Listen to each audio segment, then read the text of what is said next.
Are you afraid to use centers in your classroom right now and you're afraid that they're just not safe to use? Centers are great for so many things: review, enrichment, test prep, collaboration. The list goes on and on. However, there are times when we might want students to be working on their own for various reasons, like wanting to see what they themselves know, or in current situations, we just want them to be safe. In order to do that, you are going to need independent activities that your students can use that are going to keep them engaged.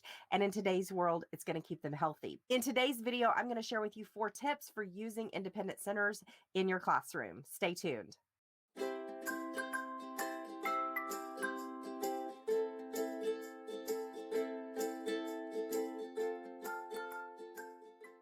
What's up, educational rock stars? Welcome back to my channel. I'm Farah from Farah Henley Education, where I strive to bring you actionable tips, strategies, and simple systems that actually work to make your teacher life a little easier. And we are so excited to be here with you this week. Again, we try to drop videos every single week on Sunday morning, so make sure you come back. Also, we would love it if you would hit that subscribe button and click that bell so that you get notified when we go live or upload a new video here on the channel. So tip number 1 for using independent activities is you're going to want to make sure that they're easy to clean. Now, what do I mean by this? Well, there are a couple of things that you can do. Kids are walking petri dishes. They carry germs, they walk around all day, they touch things, and in a perfect world, your students would touch things, they would touch something, then they would go wash their hands, then they would go touch something else, and after touching that, they'd go wash their hands, and then they would touch something else, and after that, they would go wash their hands, and that would be a perfect world. But I don't know about you, but when I go someplace like the grocery store, I always find it funny that I will see people wearing gloves to go grocery shopping, but then they come out wearing those same gloves and they pull their mask off their face, or they touch their car door handle, and then they take the gloves off, and then they touch their car door handle again. And so some of this stuff is just, we really can't have our kids, well, we should, but it's hard to have your kids sanitize in between everything. But that's one thing you can do to make sure that they're keeping safe when they're using centers. But keeping those centers easy to clean is probably the biggest thing that I have seen that has been effective. And the biggest way that you can do that is to laminate your center materials. I know this is an extra step. I also know that when you're laminating your center materials and you provide the materials that are needed inside each center in order for those students to sanitize, maybe you're providing hand sanitizer, maybe you're providing some sort of spray to spray down the center materials and then wipe them off before putting them back in the box. However that looks for you, make them easy to clean.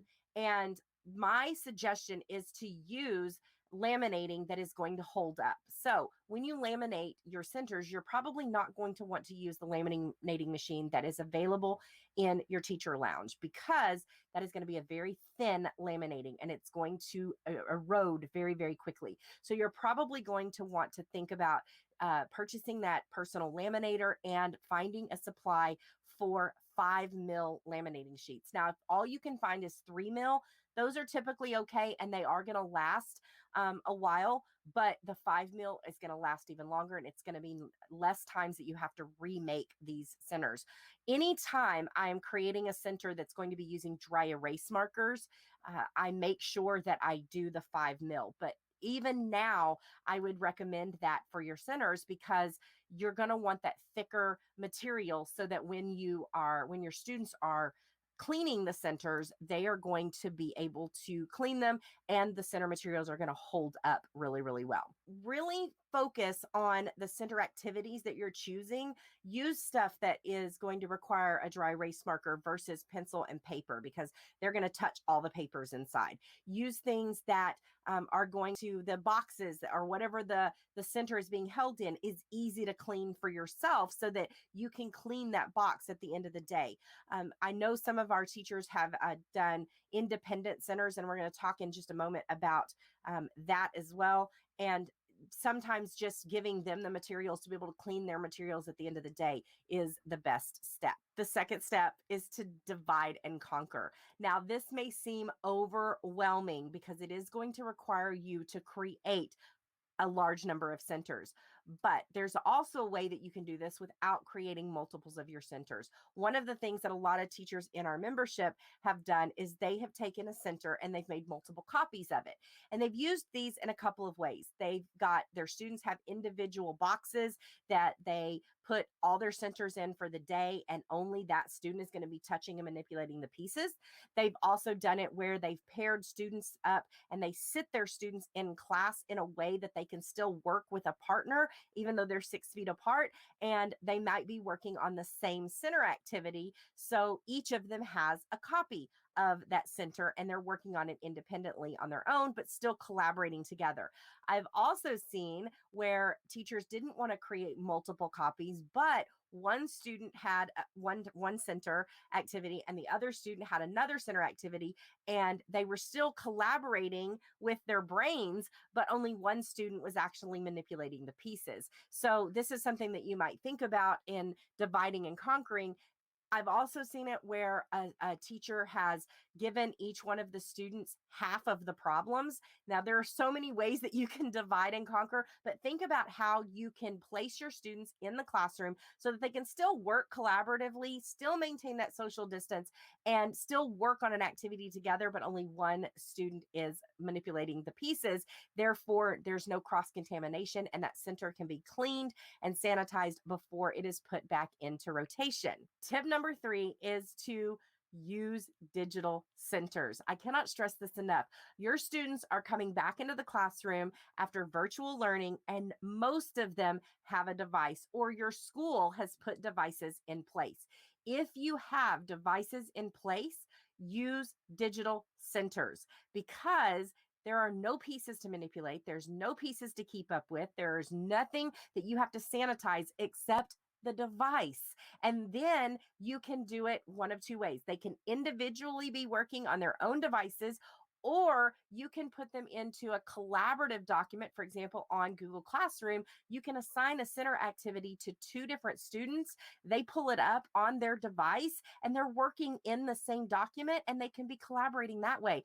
Or you can use centers in your Zoom, give them some headphones, give them, they've got a microphone, and they're just collaborating that way. So that's something to think about as well. But digital centers are a game changer. And I got to admit, when the pandemic happened in March and we started getting an influx of you guys asking for us to take our already popular printable centers and convert them to digital, my brain about exploded, because I thought, oh my gosh, how am I going to do this? Once we started the process, then my brain exploded, because it was like, why did I not think of this before? Because if I was using centers in the classroom during the pandemic, then I definitely would want digital centers. But now that I've created them, I don't know if I could go back to using paper centers. And I can't say that. I probably would still use paper centers, but I would mix them in with some digital, just because it's going to save time on my end. I'm not having to print, laminate, and cut, but also at the very least, it's going to save me some time when I'm planning, and I'm going to be able to quickly assign those to students on platforms. The great thing about our digital centers is we have them for Google Classroom. They're made with Google Slides as well as Seesaw. I'm going to leave a link in the description where you can grab a free sample of our digital centers and you can try them out. The great thing is coming up with our next round, we're already planning those out starting with August of this year. So back to school, be on the lookout. And you will be on the list and at the front of the line if you download those free digital centers.